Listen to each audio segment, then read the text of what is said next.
Welcome to the new chapter, Liquid Solution. This is the chapter number 2 of class 12. अभी तक gaseous state and solid state हम पढ़ चुके हैं states of matter में. तीसरा पार्ट है आपके states of matter का, that is liquid solution. आगे बढ़ते हुए हम देखते हैं इसमें solution क्या होता है. Solution एक homogeneous mixture है दो या दो से ज़्यादा components का. Components दो भी हो सकते हैं, दो से ज़्यादा भी हो सकते हैं. जैसे पानी है आपके पास, पानी में आपने शुगर और सॉल्ट ऐड किया, दो से ज़्यादा कंपोनेंट्स डाल दिए, सिर्फ शुगर ऐड किया, फिर भी जो आपके पास बना सॉल्यूशन उसमें दो ही कंपोनेंट है. सॉल्यूशन में दो या दो से ज़्यादा कंपोनेंट्स हो सकते हैं. मेन क्राइटेरिया ये है कि आपके पास जो सॉल्यूशन होता है दैट इज होमोजीनियस. ये आपका होमोजीनियस होना चाहिए. Homogeneous is necessary. इसका मतलब composition through out the solution same होता है. अगर ऐसा नहीं है तो उसको ट्रू सॉल्यूशन या सॉल्यूशन नहीं कहते. Okay. Solution made up of two components, दो कंपोनेंट से मिलकर बना, solute and solvent. Example salt in water. तो सॉल्ट क्या है? सोल्यूट, जिस चीज को डाला जा रहा है. और सॉल्वेंट क्या है?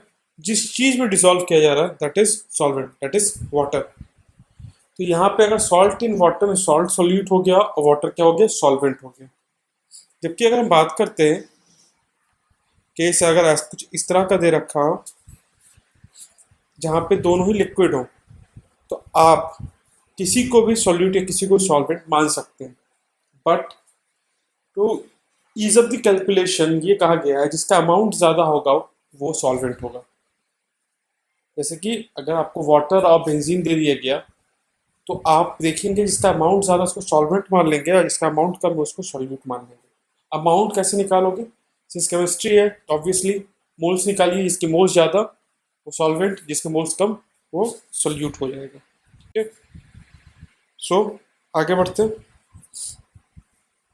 सॉल्यूशन में जो आपके पास सॉल्यूट और सॉल्वेंट की स्टेट है अलग अलग हो सकते हैं. तो उसके बेसिस पे टोटल 3 सॉल्यूट टाइप के हो सकते हैं, 3 आपके पास सॉल्वेंट के अलग अलग टाइप्स हो सकते हैं. तो they are total 9 type of solution that can be form. पहला हम देखते हैं उसमें से गैसेस सॉल्यूशन. गैसेस सॉल्यूशन में सॉल्वेंट जो है वो गैस होगा, सॉल्यूट कुछ भी हो सकता है.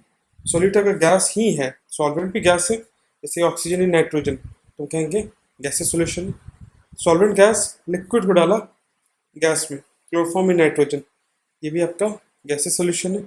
सॉलिड इन गैस, तो ये भी क्या आपके पास गैसियस सॉल्यूशन बनेगा. तो सॉल्यूशन अलग अलग टाइप के आपके पास फॉर्म हो सकते हैं. इट डिपेंड्स कि आपने क्या सॉल्यूट लिया है. सॉल्वेंट हमेशा गैस है तो गैसियस सॉल्यूशन कहेंगे. Simply like that.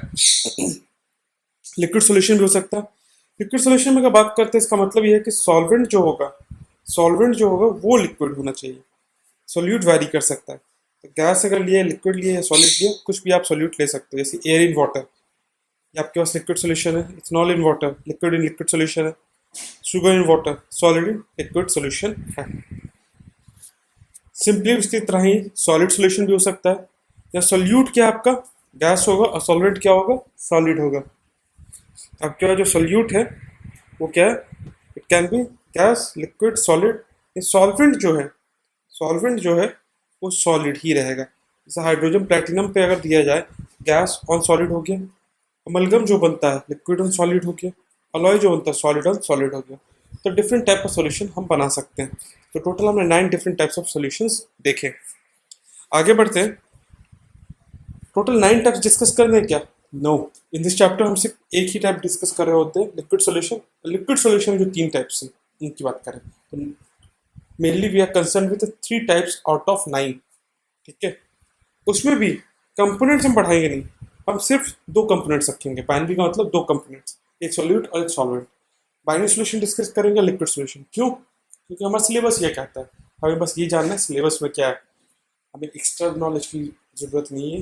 According to our syllabus liquid solution और बाइनरी सॉल्यूशन का डिस्कशन हम लोग करेंगे. ओके. कुछ चीज़ रिवाइज करते हैं क्योंकि यहाँ पे जब भी हम बात करते हैं फिजिकल केमिस्ट्री के चैप्टर है तो टर्म्स होंगे, टर्मिनोलॉजी हम डिस्कस करते हैं. टर्मिनोलॉजी अपने बोल कंसेप्ट में पहले ही पढ़ चुके हैं. स्टिल हम एक बार दोबारा रिवाइज करेंगे. Mass percent, volume percent, mass by volume percent, parts per million, mole fraction, molarity, molality, normality, सारे टर्म्स हैं. Again one by one discuss करें. तो सबसे पहला टर्म है आपके पास, the term is known as mass percent. Mass percent का फॉर्मूला देखा जाए तो सॉल्यूट का मास डिवाइड बाय सॉल्यूशन का मास इनटू 100। जैसे कि मान लो आपके पास दे रखा 40% वेट बाई वेट, इसका मतलब क्या हो, 40 ग्राम सोल्यूट है 100 ग्राम सोल्यूशन में। सिमिलरली वॉल्यूम परसेंट की बात करते हैं, volume of solute by volume of solution into 100। Solute का volume divide by volume of solution into 100। मान लो आपके पास 30% वी बाई वी दे रखा है, इसका मतलब 30 ml सोल्यूट 100 ml सोल्यूशन में। Similarly percentage weight by volume दे रखा है, तो weight of solute by volume of solution into 100। अगर 30% वेट बाय वॉल्यूम दे रखा है, इसका 30 gram solute in 100 ml solution. Okay, parts per million की बात करते हैं। पार्ट्स पर मिलियन में अगर देखा जाए, अगर सोल्यूट का अमाउंट बहुत कम है, जैसे कि पॉल्यूटेंट्स होते हैं एयर में, तो पॉल्यूटेंट्स का मास बहुत कम होता है, तो उस केस में पार्ट्स पर मिलियन कहते हैं। फॉर एग्जांपल अगर मैं पूछता हूँ आपसे कि आप बताओ सल्फर डाइऑक्साइड, एयर में कितना है, तुम कहेंगे इट इज अराउंड 0.00001, या फिर आप कहोगे 10⁻⁻⁶। तो याद रखना पॉसिबल नहीं लगता, इट्स नॉट दैट सिग्निफिकेंट, इसलिए हम नया टर्मिनोलॉजी यूज कर रहे हैं, दैट इज ppm। होता क्या है, तो सोल्यूट का मास डिवाइडेड बाय सॉल्यूशन का मास इनटू 10⁻⁶। 10⁻⁶ से अगर मल्टीप्लाई कर देते हैं तो वैल्यू आ जाती है लाइक 1 ppm 2 ppm। तो वैल्यू देखने में अप्रिशिएबल होता है और याद भी रह जाती है। अगर वैल्यू दे रखी 40 ppm, इसका मतलब 40 ग्राम सोल्यूट था 10⁻⁶ ग्राम सोल्यूशन में। सिंस आपका जो सोल्यूट का मास बहुत कम है, तो जो सॉल्वेंट का मास है अप्रॉक्सीमेटली सोल्यूशन के मास के इक्वल होता है, क्योंकि सोल्यूट का मास निग्लिजिबल होता है। तो इसका यूज जनरली उनके लिए किया जाता है जिसका वैल्यू बहुत ही कम होता है, ठीक है, इन सॉल्यूशन। अगला टर्मिनोलॉजी है mole fraction, moles of solute by moles of solution. Solution के मोल्स डिवाइडेड बाय मतलब सोल्यूट के मोल्स डिवाइडेड बाय सॉल्यूशन के मोल्स। जब मोल फ्रैक्शन सोल्यूट का निकाल रहे हैं, सॉल्वेंट का निकालते तो moles of solvent by moles of solution. Since moles का रेशियो तो यूनिटलेस होगा, मोल फ्रैक्शन जितना भी आपके पास दे रहे हैं सबका सम 1 होगा, ठीक है। सोल्यूट के mole fraction plus mole fraction of solvent it is equal to 1। ये बात हमेशा ट्रू होगी, ठीक है। आप चाहे तो ट्राई करके देख लीजिएगा, तो हमेशा 1 ही के इक्वल होगा, ठीक है। इसका काफ़ी ज़्यादा यूज़ किया जाता है। In reality mole fraction he actual concentration term है जो हम यूज़ करते हैं। आपको मैंने बोला था स्टार्टिंग में, किसी को भी सॉल्वेंट मान सकते हैं, इसी की मोल फ्रैक्शन ही टर्मिनोलॉजी कंसंट्रेशन पर इंटरनेशनल कन्वेंशन में यूज़ किया जाता है। फिर इंडिया में जब बात करें तो मोलारिटी को बहुत यूज़ करते हैं, इसलिए हम लोग डिफाइन करने टर्म्स अलग अलग ले लेते हैं। सो आगे बढ़ते हैं, क्वेश्चन देख लेते हैं। मोल फ्रैक्शन निकालना है इथिलीन ग्लाइकोल का। 20% इथिलीन ग्लाइकोल है by mass. 20% ethylene glycol by mass का मतलब क्या हुआ, 20 ग्राम इथिलीन ग्लाइकोल है इन 100 ग्राम सॉल्यूशन। ये बात आपको समझनी है कि 20 ग्राम इथिलीन ग्लाइकोल है इन 100 ग्राम सॉल्यूशन। मोलर मास 62, कोई दिक्कत नहीं, मोल्स निकाल सकते हो। तो 20 ग्राम मैंने बोला था divided by molar mass 0.322। 80 gram आपके पास वाटर था, 80 divide by 18 4.44। Mole fraction total moles मतलब moles of ethylene glycol by total moles. Similarly इसका भी निकाल सकते हैं। तो ये काफ़ी सिंपल सवाल है, आई थिंक कोई प्रॉब्लम नहीं होनी चाहिए, ठीक है। मोलारिटी की बात करते हैं। मोलारिटी को दूसरे नाम से यहाँ आते हैं, यही कंसंट्रेशन होता है। कंसंट्रेशन मतलब मोलारिटी होता है। मोलारिटी डिफाइन कैसे किया गया, molarity is defined as moles of solute by volume solution in litres. जो सोल्यूट के मोल्स होते हैं उसको ले लेते हैं डिवाइडेड बाय वॉल्यूम लेते हैं सोल्यूशन का इन लीटर्स, ठीक है। इसी को कंसंट्रेशन कहा जाता है। सर 2 मोलर सोल्यूशन थे, इसका कंसंट्रेशन कितनी हुई, 2। जनरली ये टेम्परेचर के इन्वर्सली प्रोपोर्शनल होता है, डिपेंड करता है टेम्परेचर पे। टेम्परेचर बढ़ा होगा तो मोलारिटी घटेगी, मोल्स घट जाते हैं। सिंपल से क्वेश्चन इसमें भी देखते हैं, calculate the molarity of a solution containing 5 gram of NaOH in a 450 ml solution. Molarity निकाल ली 5 ग्राम NaOH। 5 ग्राम NaOH है तो पहले उसके मोल्स निकाल लो, सॉलिड के मोल्स आ गए, ठीक है। सॉल्यूशन का वॉल्यूम दे रखा है, लीटर में कन्वर्ट कर दो, क्योंकि लीटर्स में ही मोलारिटी लेते हैं। यहाँ देखो मोल्स निकाल लिया मैंने NaOH के, क्योंकि वो सॉल्यूट था। वॉल्यूम निकाल लिया मैंने लीटर्स में, moles divided by volume, molarity आगे। यूनिट्स आप अपने अकॉर्डिंग ले सकते हो, मोल पर लीटर में आप चाहो तो एंड कर सकते हो, डेसीमीटर पर क्यूब सेम ही रह जाएगा, कोई दिक्कत नहीं आएगी। अगला टर्म है मोलालिटी। मोलालिटी सिमिलर टर्म है मोलारिटी के, बाद थोड़ा डेफिनेशन में चेंज है। डेफिनेशन के अकॉर्डिंग यहाँ पर हम जब डिफाइन करते हैं मोलालिटी को, moles of solid by weight of solvent in KG लेते हैं, सॉल्वेंट का वेट केजी में लिया जाता है। ये इंडिपेंडेंट टेम्परेचर पे डिपेंड नहीं करता है। ओके, जैसे कि मैं पूछा जा रहा है 2.5 ग्राम ऑफ इथेनॉइक एसिड दे रखा है, 75 ग्राम ऑफ बेंजीन, मोलालिटी निकालिए। इथेनॉइक एसिड क्या हो गया आपके पास, ये आपके पास सोल्यूट हो गया, सोल्यूट के मोल्स निकाल लीजिएगा। बेंजीन क्या हो गया, सॉल्वेंट। अब पूछोगे सर ये कैसे निकाला आपने, अगेन मोल्स निकालिए, मोल्स निकालने के बाद जिसके मोल्स ज़्यादा है वो क्या होगा, सॉल्वेंट होगा। तो बेंजीन क्या हो गया आपके पास, मोल्स हो गए, निकाले हमने और वो सॉल्वेंट निकल के आ गया। तो सबसे पहले क्या किया हमने इस केस में, मोल्स निकाल लिए दोनों के, मोल्स इसके कैलकुलेट हो गए। आप चाहो तो दोनों मोल्स निकाल के कंपेयर कर लीजिएगा, आपको डायरेक्ट इससे मोल फ्रैक्शन के मतलब मोलालिटी पूछ रहा था, डायरेक्ट इसमें मोल्स निकाले, वेट पता है, तो moles by weight of solvent हो जाएगा, मोलालिटी निकल जाएगी। नॉर्मैलिटी, नॉर्मैलिटी जो टर्म मैंने डॉक्स में डिस्कस किया, तो कैसे डिस्कस नहीं करते, रीजन मैंने बताया तो सर डिस्कस नहीं कर रहा है। तो नॉर्मैलिटी क्या होता है, number of gram filling divided by volume of solution in litres. हम यूज करते हैं वॉल्यूम ऑफ सॉल्यूशन और number of gram fillings. Number of gram fillings आपको पता है, मोल्स का यूज कर रहा होता है, factor is number of gram equivalents. तो नॉर्मैलिटी क्या होगा, normality is equal to molarity into N factor, molarity into N factor. N factor कैसे निकालते हो, एसिड के लिए जितना H प्लस वो देता है, जैसे HCl कितना होगा, HCl का एन फैक्टर 1, H2SO4 का 2, H3PO4 का 3, H3PO3 का कितना होगा, ध्यान रखिएगा इट इज 2, बताया मैंने कई बार। डाइप्रोटिक के लिए कितना होता है, वो डाइप्रोटिक मतलब डाइप्रोटिक एसिड है इसलिए उसका एन फैक्टर 2 आता है। हाँ, बात करते हैं बेस की, बेस के लिए अगर देखा तो OH माइनस से डिफाइन किया गया है। NaOH का फैक्टर 1, CaOH ट्वाइस के लिए 2, AlOH थ्राइस के लिए 3, FeOH थ्राइस के लिए 3, लाइक दैट। ओके, रिडॉक्स के लिए सीधे इलेक्ट्रॉन का चेंज, जो इलेक्ट्रॉन का चेंज हो रहा है वो आपका इनफैक्टर होगा। सॉल्ट के लिए इनफैक्टर चार्जेस से निकाल सकते हो, जैसे NaCl कितना charge, +1, n-factor is 1। AlCl3, AlP कितना चार्ज, +3, इनफैक्टर इज 3। इस तरह से हम इनफैक्टर कैलकुलेट कर सकते हैं।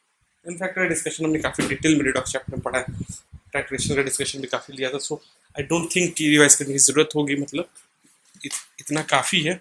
यहाँ तो मैं बस बेसिक डिस्कस करना है, काफ़ी डिटेल में से पढ़ रखा हूँ, कोई प्रॉब्लम नहीं होनी चाहिए आपको, ठीक है। अब हम बेसिक चैप्टर स्टार्ट करते हैं, क्योंकि अभी तक तो हम बस रिवीजन ही कर रहे थे। पहला चैप्टर स्टार्ट करते हैं, टॉपिक है सॉलिबिलिटी। फॉर एग्जाम्पल अगर देखते हैं आप एक ग्लास पानी में सॉल्ट को डिसॉल्व करते हो, तो कुछ देर तक तो डिसॉल्व हो जाता है, अब सॉल्ट ऐड करते जा रहे लास्ट में फिर क्या होगा, डिसॉल्व होना बंद हो जाता है। तो कितना अमाउंट डिसॉल्व हुआ, that is known as solubility, ठीक है। इसको डिफाइन मैंने इस तरह से किया है, solubility is the maximum amount that can B dissolve specified amount of solvent. Solubility क्या, कितना मैक्सिमम अमाउंट सॉल्यूट का डिसॉल्व कर सकते हो इन सॉल्वेंट, ठीक है, यही सॉलिबिलिटी कहलाता है। डिपेंड किस किस चीज़ पे करता है, तो सॉल्यूट के नेचर पे, सॉल्वेंट के नेचर पे, टेम्परेचर पे, साथ ही साथ प्रेशर पे, इन सब चीज़ों पे ये डिपेंड करता है, ठीक है। इसमें कुछ टर्मिनोलॉजी और भी सामने आती है, डिसोल्यूशन। जब सॉलिड सॉल्यूट को ऐड करते हो तो कंसंट्रेशन बढ़ जाता है, NaCl को आप वाटर में डालते हो तो NaCl का कंसंट्रेशन पानी में बढ़ जाता है, ठीक है। तो हम कह रहे हैं कि ये जो प्रोसेस इज कॉल्ड डिसोल्यूशन, हम कहते हैं डिसोल्यूशन। सॉल्यूट का अमाउंट जब बढ़ जाता है सॉल्वेंट में, दैट इज कॉल्ड डिसोल्यूशन। और सॉल्यूट सॉल्यूट जब एक दूसरे से मिल जाते हैं, कंबाइन हो जाते हैं, तो हम कहते हैं this is called crystallization. When crystal intermingle with each other, they form crystal. That is called crystallization. Okay. Basic terminology कई बार यूज कर लेते हैं, आइडिया होना चाहिए what is dissolution, what is crystallization. Crystal बना तो क्रिस्टलाइजेशन है, जबकि अगर आप किसी सॉल्यूट को डिसॉल्व करें सॉल्वेंट में, so that is nothing but, so after the understanding of solubility हम ये देख सकते हैं कि ओवरऑल जो आपके पास चैप्टर दे रखा है इसमें सॉल्यूट और सॉल्वेंट किस तरह से इंटरेक्ट करते हैं। तो कंसेप्ट है लाइक डिजॉल्व्स लाइक, सॉल्यूट जिस तरह का होगा उसी तरह का अगर सॉल्वेंट लेते हैं तो आसानी से सॉल्युबल हो सकता है। मतलब पोलर सॉल्यूट है तो पोलर सॉल्वेंट लिया तो डिजॉल्व हो जाएगा, अगर नॉन पोलर है तो नॉन पोलर में डिजॉल्व हो सकता है। फॉर एग्जांपल अगर हम बात करते हैं ये शुगर NaCl, शुगर और NaCl क्या है आपके पास, शुगर और NaCl ओवरऑल अगर देखा जाए they are nothing but polar, water भी क्या पोलर है। पोलर अगर दे रखा है तो इस केस में क्या कहेंगे, इसमें डिजॉल्व हो सकता है, क्योंकि शुगर NaCl बेंजीन में डिजॉल्व करने की कोशिश करो तो शुगर क्या है अगेन पोलर है, बट बेंजीन क्या है नॉन पोलर, इसमें डिजॉल्व नहीं हो सकता। तो लाइक डिजॉल्व्स लाइक, पोलर में पोलर डिसॉल्व होगा, नॉन पोलर में नॉन पोलर डिसॉल्व होगा। ये उन फंडामेंटल ट्रुथ में से है, यूनिवर्सल ट्रुथ है जो केमिस्ट्री में मैंने आपको कई बार बोला है। लाइक डिसॉल्व्स लाइक, ठीक है, पहला ये। ओके, आई थिंक ये बात भी आपको क्लियर हो जाती है क्यों डिसॉल्व होते हैं, इसका रीज़न हमें पता है। स्टिल हम आगे बात करते हैं। सॉल्यूट सॉल्वेंट जब मिलते हैं तो सॉल्यूशन बनता है। ये रिएक्शन एक तरीके से रिवर्सिबल रिएक्शन है, कुछ देर के बाद इक्विलिब्रियम स्टैब्लिश कर लेगा। क्यों? क्योंकि मैंने कहा था हर रिएक्शन जो यूनिवर्स में होता है वो रिवर्सिबल होता है, जब तक कि कोई एक्सटर्नल फैक्टर उसको इरिवर्सिबल कन्वर्ट नहीं करता। क्लोज कंटेनर में हम रिएक्शन करवा रहे हैं तो रिवर्सिबल रिएक्शन है, कुछ देर के बाद ये इक्विलिब्रियम रिएक्शन में चला आएगा। On that basis there are two types of solution, एक सैचुरेटेड है, अनसैचुरेटेड। सैचुरेटेड का मतलब इसके बाद एक पॉइंट के बाद आप ऐड नहीं कर सकते सॉल्यूट को, सिंपल टर्म्स में इक्विलिब्रियम आ चुका है तो सैचुरेटेड सॉल्यूशन कहलाएगा। जबकि अनसैचुरेटेड का मतलब इक्विलिब्रियम नहीं आया है, आप उसमें ऐड कर सकते हो सॉल्यूट को। सिंपल टर्म्स में क्या कहा मैंने, फिर से देखते हैं। सैचुरेटेड मतलब आप उसमें एडिशन नहीं कर सकते सॉल्यूट का, अनसैचुरेटेड आप उसमें ऐड कर सकते हो। ओके, सो ओवरऑल अगर देखा जाए तो इस तरह से हम दो तरह का सॉल्यूशन डिफाइन कर चुके हैं। दो तरह का सॉल्यूशन आपके पास डिफाइन कर दिया गया। आगे देखते हैं किस किस चीज़ पे सॉल्युबिलिटी डिपेंड करता है। सॉल्युबिलिटी दो फैक्टर्स पे डिपेंड करता है। एक है आपके पास टेम्परेचर। टेम्परेचर में हम कहते हैं रिएक्शन में हुआ कैसे, सॉल्यूट डिसॉल्व होता कैसे। तो ये बात मैंने आपको कई बार बताई है, अगर मैं रिपीट कर रहा हूँ। सॉल्यूट के पार्टिकल्स को आप सॉल्वेंट में डालते हो तो सॉल्वेंट के पार्टिकल्स सॉल्यूट को चारों ओर से सराउंड कर लेते हैं। सराउंड करने के बाद वो वेन डर वॉल इंटरेक्शन करते हैं। वेन डर वॉल इंटरेक्शन क्या, एक तरीके का बॉन्ड बनाते हैं। वीक बॉन्ड है बट बनेगा। वीक बॉन्ड क्या करता है, जब भी बॉन्ड बनता है मैंने कहा एनर्जी निकलती है, एनर्जी निकलेगी, एनर्जी निकलेगी। ये एनर्जी जो निकली ये क्या कहते हैं, इसको सॉल्वेशन एनर्जी कहते हैं। एनर्जी रिलीज हुई तो रिएक्शन कैसी है, एक्सोथर्मिक। तो कहेंगे it is exothermic in nature. Temperature बढ़ाओगे, इक्विलिब्रियम आ चुका है, टेम्परेचर बढ़ाने पर रिएक्शन में according to Le Chatelier solubility घट जाएगी। सॉल्युबिलिटी डिपेंड करता है टेम्परेचर के फैक्टर पे। तो क्या था, टेम्परेचर फैक्टर दिया है तो जनरली अगर देखा जाए सॉल्युबिलिटी जनरली एक्सोथर्मिक नेचर का होता है। इंक्रीजिंग टेम्परेचर सॉल्युबिलिटी डिक्रीज करेगी according to Le Chatelier's principle. Okay, आगे देखते हैं प्रेशर। प्रेशर की बात करते हैं तो प्रेशर में कहते हैं कि pressure is guided by Henry's law. Solubility dependency on the pressure is guided by Henry's law. कहते हैं कि सॉल्युबिलिटी जो होता है गैस का पार्शियल प्रेशर पर डिपेंड करता है। इसका मतलब है क्या है, सॉल्युबिलिटी सिंपली डिफाइन कर रहे हैं तो मोल्स के टर्म में डिफाइन होता है। तो पार्शियल प्रेशर गैस क्या होगा, मोल फ्रैक्शन के डायरेक्टली प्रोपोर्शनल होगा। तो P is equal to KH into X. KH क्या है, प्रोपोर्शनैलिटी साइन हटता है मैथ्स में से तो क्या कहते हैं, कांस्टेंट आता है। KH एक कांस्टेंट, इसको हम हेनरीज कांस्टेंट कहते हैं। हर गैस के लिए KH क्या होगा, अलग अलग होगा। ओके, हम गैस को डिसॉल्व कर रहे हैं मतलब सॉल्यूट यहाँ पे हमेशा गैस होता है हेनरीज लॉ के लिए। ओके, हेनरीज कांस्टेंट भी तीन चीज़ों पर डिपेंड करता है। नेचर ऑफ गैस, गैस अगर ज़्यादा डिसॉल्व हो रहा है तो उसका कांस्टेंट क्या होगा, ज़्यादा। ठीक है, अगर ज़्यादा गैस डिसॉल्व कर रहे हो, ज़्यादा आसानी से सॉल्युबल है तो उसका हेनरीज कांस्टेंट ज़्यादा। सॉल्वेंट के नेचर पे, सॉल्वेंट अगर नेचर देखा जाए तो solvent which gas is more soluble, ज़्यादा अगर सॉल्युबल है सॉल्वेंट में तो उसका केएच वैल्यू कम होगा। सॉल्वेंट के केस में जैसे वाटर है, CCl4 है, तो अलग अलग सॉल्वेंट के अलग केएच वैल्यू आएगी। इसकी केएच वैल्यू ज़्यादा, इसमें आपके पास गैस डिसॉल्व कम होगा। टेम्परेचर, अभी मैंने बताया रिएक्शन जो आपके पास दे रखी थी वो कैसा था, रिएक्शन वाज एक्सोथर्मिक, तो सॉल्युबिलिटी टेम्परेचर बढ़ाने पे घटती थी। बट केएच का अगर देखा जाए तो केएच के लिए अगर डिफाइन किया जाए, केएच को तो डायरेक्टली प्रोपोर्शनल आ जाएगा ना, डायरेक्ट प्रोपोर्शनल है। टेम्परेचर बढ़ाओ तो केएच क्या होगा, बढ़ जाएगा। KH will increase as temperature increases, KH will increase. Okay, question है, क्वेश्चन देखते हैं। क्वेश्चन में हम यहाँ कह रहे हैं कि नाइट्रोजन गैस आपको दे रखा है, nitrogen gas is given, temperature दे रखा है, मिलीमोल्स पूछे नाइट्रोजन गैस का कितना होगा 1 लीटर वाटर में, पार्शियल प्रेशर 0.987 दे रखा है, हेनरीज कांस्टेंट भी दे दिया गया। डायरेक्ट फॉर्मूला यूज कर लेंगे। मोल फ्रैक्शन क्या होगा, P/KH 1.29 इंटू 10⁻⁻5 आ गया, ये वैल्यू आ गई, मोल फ्रैक्शन आ गया। 1 लीटर में पता है 55.5 मोल्स होते हैं वाटर के। n मान लेते हैं नाइट्रोजन के मोल्स से, n divide by n plus 55.55। अब मैंने कहा था सॉल्यूशन का जो मोल्स होता है लगभग सॉल्वेंट के बराबर होता है। ये मैं n को क्या कर सकता हूँ, नेग्लेक्ट कर दूंगा। नेग्लेक्ट करो तो it is n/55.5। It is equal to 1.29 into 10⁻⁻5। ऊपर ही आप देख सकते हैं वैल्यू दे रखी थी मोल फ्रैक्शन की। नेग्लेक्शन के बाद आया n निकाल लिया हमने 7.16 इंटू 10⁻⁴ मोल, उसको मिलीमोल्स में कन्वर्ट कर सकते हैं 0.716 मिलीमोल्स। तो इस तरह से हमने क्या किया, आपका मिलीमोल्स कैलकुलेट किया। तो एक बेसिक सा फॉर्मूला इतनी देर के बाद हमने डिस्कस किया, क्या, P is equal to KH into X. कब, जब गैस को डिजॉल्व कर रहे हैं सॉल्वेंट, बस इतना ध्यान रखना है। उसके पहले जो भी चीज़ें पढ़ी है तो रिवीजन था क्लास 11 का, आपने पढ़ रखा है पहले भी, so you should know, still आप कर सकते हैं। अब हेनरीज लॉ का यूज़ क्या है, तो हेनरीज लॉ समझो, मैंने क्या कहा था, एक इंपॉर्टेंट कंसेप्ट यहाँ पे इन्वॉल्व होता है, टेम्परेचर। आपको याद है, आप जब गर्मियों के दिनों में कोल्ड ड्रिंक पीते हो, कोल्ड ड्रिंक में क्या होता है, टेम्परेचर काफ़ी कम रखा रहता है, जितना ठंडा होता है उतना अच्छा आपको टेस्ट लगता है कोल्ड ड्रिंक। रीजन जानते हैं क्यों? कोल्ड ड्रिंक्स में CO2 गैस को डिजॉल्व किया जाता है, जितना ठंडा होगा उतना ज़्यादा CO2 डिजॉल्व होगा। क्यों? मैंने कहा था टेम्परेचर बढ़ाओगे तो सोलिबिलिटी घटती है, टेम्परेचर कम कम करोगे तो सोलिबिलिटी बढ़ती है। तो जैसे ही टेम्परेचर कम बढ़ता है सोलिबिलिटी ज़्यादा डिजॉल्व होता है, कोल्ड ड्रिंक में आपको टेस्ट अच्छा लगता है क्योंकि the gas dissolve in that. एक तो एप्लीकेशन ये होगी सिंपल सा। दूसरा एप्लीकेशन क्या है, स्कूबा डाइवर्स को देखा होगा आपने, जो अंडर वाटर डाइविंग करते हैं, वो ऑक्सीजन गैस को पीछे अपने कंधे पे रख के कूद जाते हैं। जब वो कूदते हैं तो इन दैट केस आप देखते हैं जब बाहर निकलते हैं तो उनके से पेन होता है। आपने इसके लिए उन्होंने डाइविंग की होगी शायद में पता हो। तो पेन इसलिए होता है क्योंकि वो गैस जो होता है ऑक्सीजन हाई प्रेशर में आपके पास ज़्यादा ओवरऑल डिजॉल्व होता है। दैट इज सेकंड फैक्टर, मैंने यहाँ कहा था जैसे आप प्रेशर बढ़ा रहे हो डिजॉल्व ज़्यादा होता है।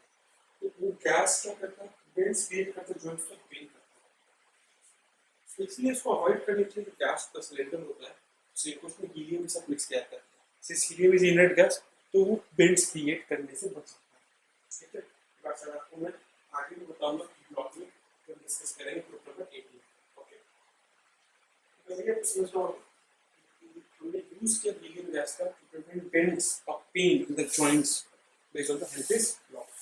ठीक है, जब ऊपर जाते हैं माउंटेन्स पे तो आप देखते हो सांस लेने में तकलीफ होती है। आपने इसकी जो ट्रेकिंग की हो, क्योंकि अगर नहीं की हो तो कभी शिमला या मनाली की वादी में आप जाएंगे तो वो देखोगे, पहाड़ों पे जाते हो तो सांस लेने में तकलीफ होती है अगर पहाड़ों पर ट्रेकिंग करते हो या चढ़ते हो, क्योंकि आज जैसे जब ऊपर होते तो ऑक्सीजन जो आपके ब्लड में डिसॉल्व हो रहा होता है, ठीक है, आपके पास ऑक्सीजन हीमोग्लोबिन बना रहा होता है, वो डिसॉल्व करने जो सॉल्युबिलिटी जो है oxygen gas into your blood, blood is your solvent, oxygen is your solute, वो सॉल्युबिलिटी क्या हो गई, कम हो जाती है, इसलिए तकलीफ होती है। ठीक है, इसलिए लोग प्रैक्टिस ट्राई करते हैं ट्रेकिंग करने के लिए, छोटे छोटे माउंटेन पीक्स को क्लाइंब करते हैं, आफ्टर हायर पीक्स को क्लाइंब। तो this is the application of Henry's law, इस तरह से हेनरीज लॉ को अप्लाई करते हैं। ठीक है, तो बेसिक हेनरीज लॉ तक चीज़ें मैंने आपको बता दी है। आप चाहो तो एनसीईआरटी से रीड भी कर सकते हो, रिवाइज ये नोट्स को रिवाइज करें।